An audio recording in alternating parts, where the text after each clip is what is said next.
John and Caleb here, and we are standing in the kitchen of Linda Reed. And Linda oversees our Manna Food Ministries.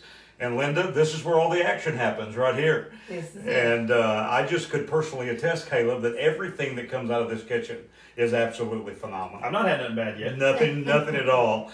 And Linda, we're just so excited about all the things that God is doing through Manna Food Ministries. But I've been intrigued by the name. Explain to us how God laid on your heart the name Manna Food Ministry.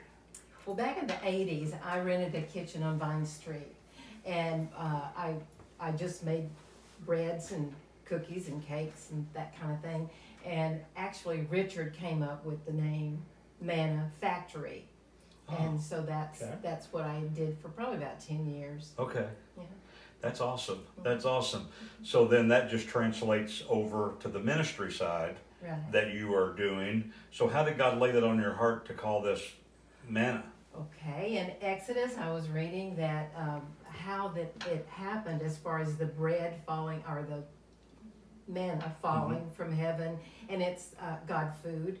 And someone somewhere along the line had called it angel food cake.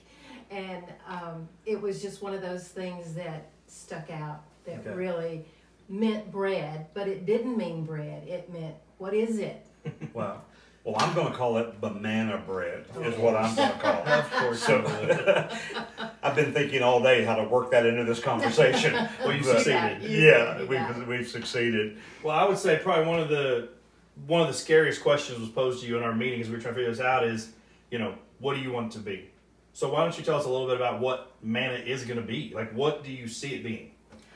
I see it being helping people, being a resource for them, cooking, whatever, whether it's a week or a day, or if it's someone just come out of the hospital, or having a baby. There's a lot of different things that happens in a church that sometimes goes unnoticed. Okay, so this is not like a food pantry. No, but we will be using a food pantry.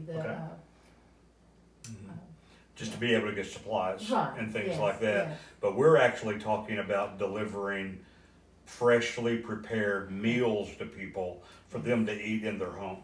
Right. That's awesome. Yes. Awesome. Well, what are some of the things that, up to date, fill us in on some of the things that Manna Ministries already been able to accomplish? Well, we kicked it off with Thanksgiving.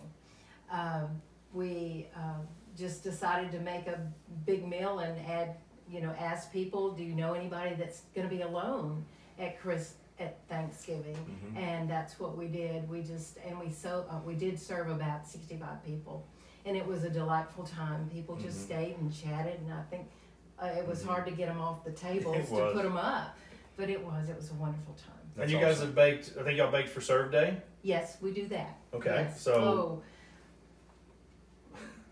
Hundreds of cookies, hundreds of cookies. This last time, though, we did brownies, and so we did about 12 pans of brownies. See, and you eat the banana bread, and I think I'll eat all the brownies.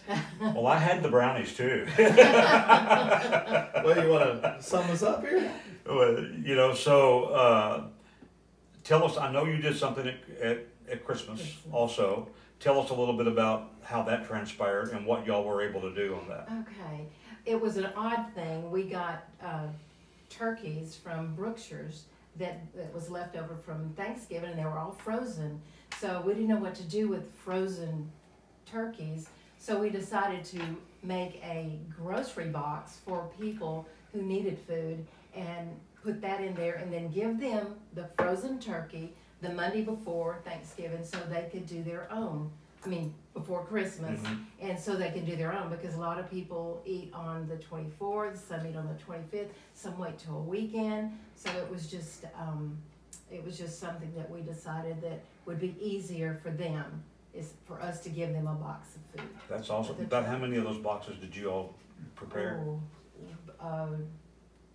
15. Okay. I think it was 15. Well, that's fantastic.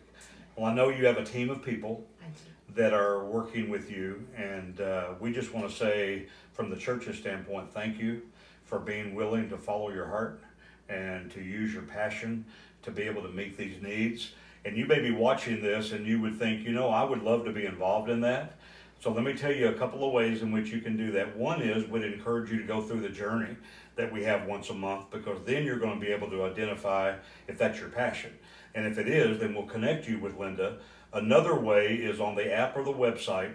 There will be a way for you to be able to get the information you need to connect with Linda and those on her team.